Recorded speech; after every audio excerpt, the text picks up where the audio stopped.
Hi guys, I wanted to also do a quick review on law of cosines for anybody who needs this. Again, if you're completely comfortable with the idea, with the topic, then feel free to skip this video, but it's also a good review. Now, if you haven't done it already, I recommend maybe copying this down as you watch the video, but if you don't feel that's necessary, again, that's up to you. Now, let me go ahead and get started. So let's do a quick review on, first of all, what is the law of cosines. So say we have given some triangle ABC, and let me draw it like this. It's just some general triangle over here. So A, B, C. Now again, this, as you can see, is going to be set up very similarly to law of sines. So I'm going to have little a, which is opposite of this A. It's over here. And then I'm going to have little b, which is opposite of this big B, and then little c, which is opposite of the big C. So that still hasn't changed.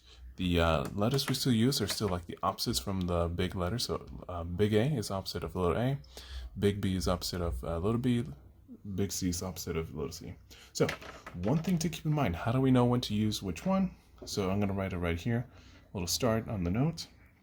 So law of cosines is, let me underline this. So law of cosines, I kind of missed that, is for when we know two sides. So one thing you need to look out for is that we have to have two sides and an angle in between them. So that's the trick. We can have two sides and some other angle. If it's not in between them, then that could mean we could still use the law of sines. But this specifically, let me put it like in a thought bubble so we know. This specifically is for when we have two sides and an angle in between them. So let's look at a scenario like that.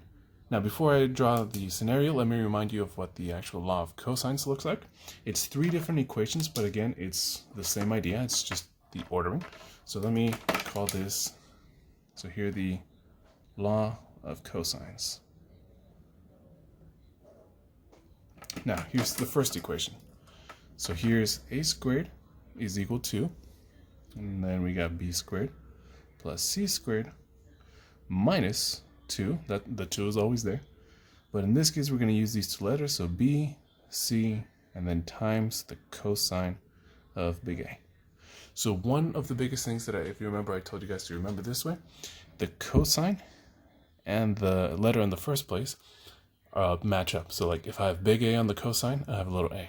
Now don't forget, the big letters like big A, big B, big C only show up in the cosine, nowhere over here. These are all little letters. So little b, little c, little b, little c, little a, and it's only in the cosine that I have the angles.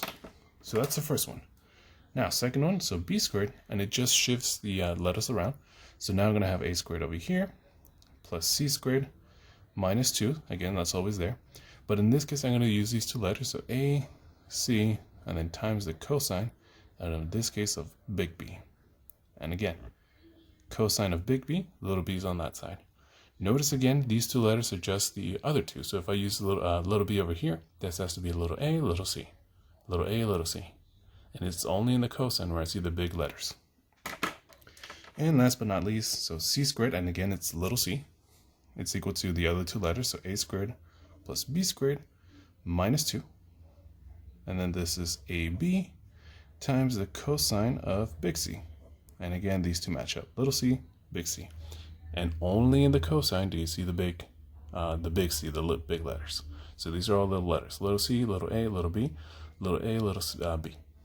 Okay, so that's the law of cosines. We have three different equations, but again, it's not that we're going to use all of them every single time.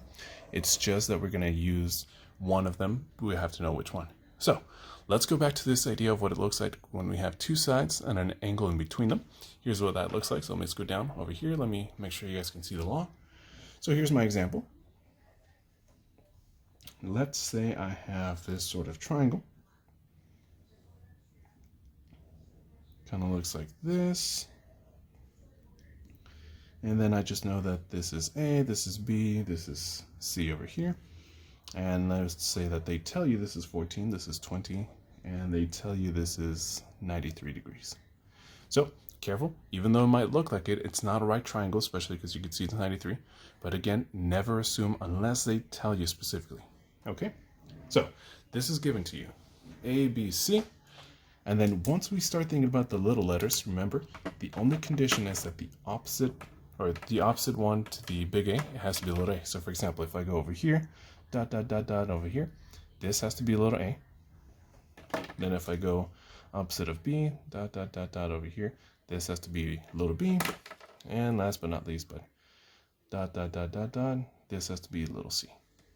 Okay, so I have 3 equations. I have to just choose one. And in this case, the way to know which one, it's actually start with the cosines, because those are the angles you're going to use. Again, this you only know one angle, and it's in between them. So here's 14, here's 20. So if here's one side, here's the other. Notice that's what we mean by an angle between them. If this is 14 and this is 20, the angle is this space in between those 2 lines. So that's what it means when it says up here that there's an angle in between them. It's exactly as you see down here. So we have one side, then the other side, and the angle is right in between them. So, like I mentioned, to know which one to use from these ones, you have to look at which angle we know. We only know one angle, so that forces us to use law of cosines. So, because we know big B, I know I'm going to have to use the second one because it's cosine of B. So, let me start off. So, I'm going to have B squared is equal to A squared plus C squared minus 2AC times cosine of B. And again, I know to use this because that's what I'm given. I'm only given B. It has to be this one. And let's plug in numbers. So that's why we selected which is little a, little b, little c. So I'm just going to plug in numbers. So for example, for b, I know this is going to be, where's little b? It's across from b, so it's this side. I don't know what it is. Oh, and I completely forgot to say what the question is asking for. We're trying to find AC, which, as we see, this is a, this is c. It's little b. We're trying to find out what b squared is, or sorry, just b. So I'm going to keep it as b squared. I have no idea what it is. But the other numbers, I do know what they are. Little a is across from a, which is 20. So let me plug in 20 for a squared. Plus, and then I know little c, which is across here, which is 14 squared. And then minus 2 is always here. Now I'm multiplying, so I'm going to use parentheses just so you guys can see I'm going to place them together. So like 2 times little a is what we said, 20. So I'm going to use parentheses, but it's just times. So 2 times 20 times little c, which is times 14.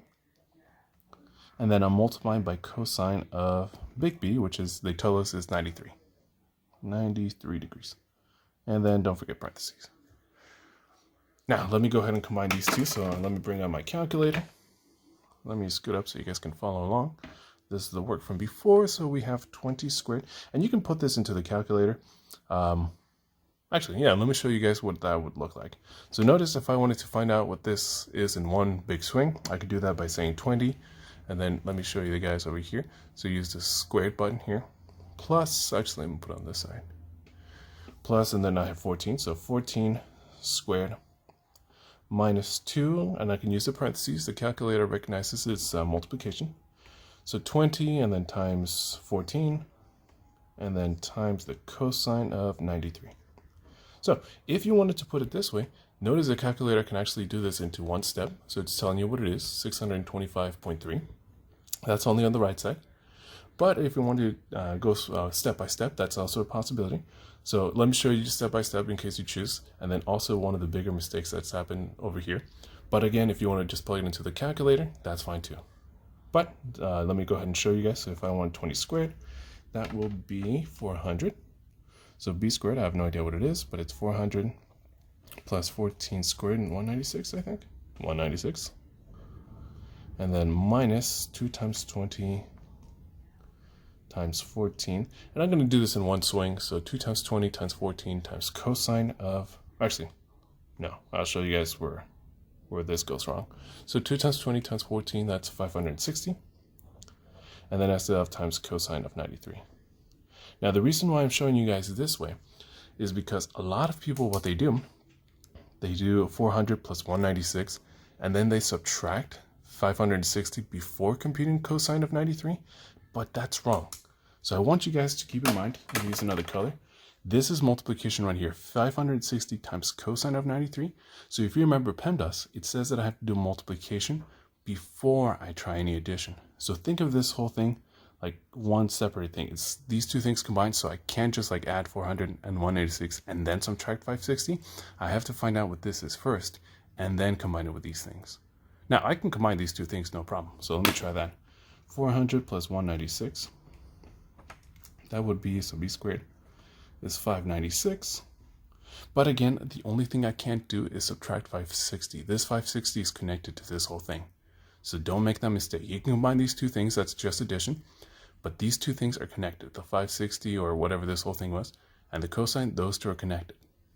Now, the step to do it would just be computed, so 560, where it is, times cosine of 93.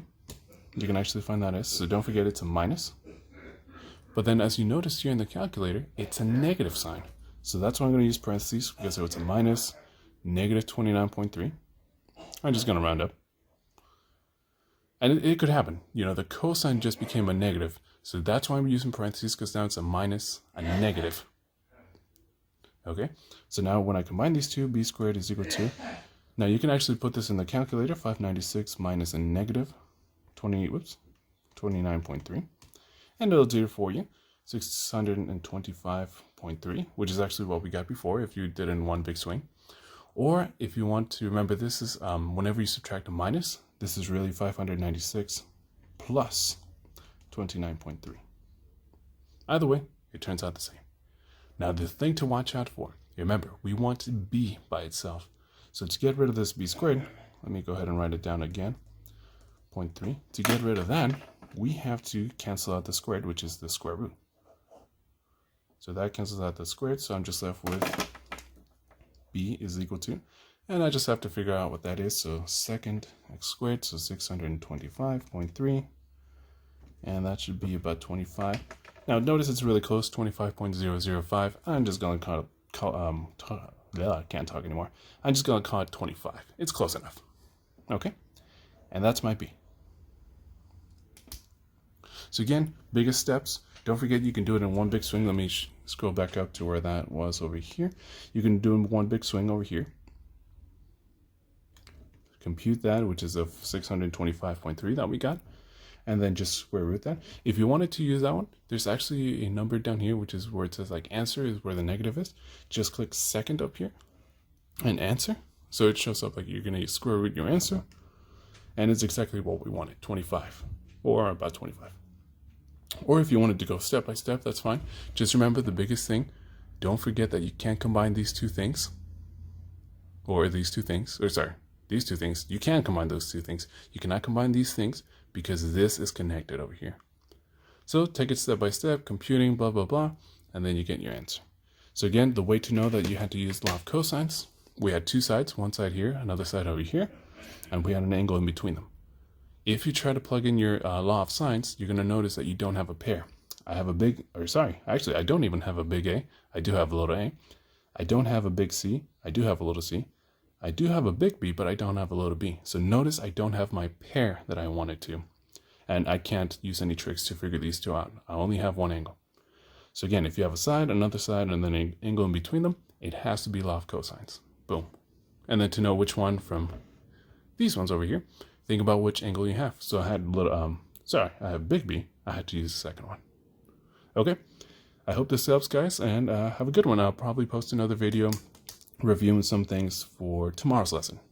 But for right now, stay safe.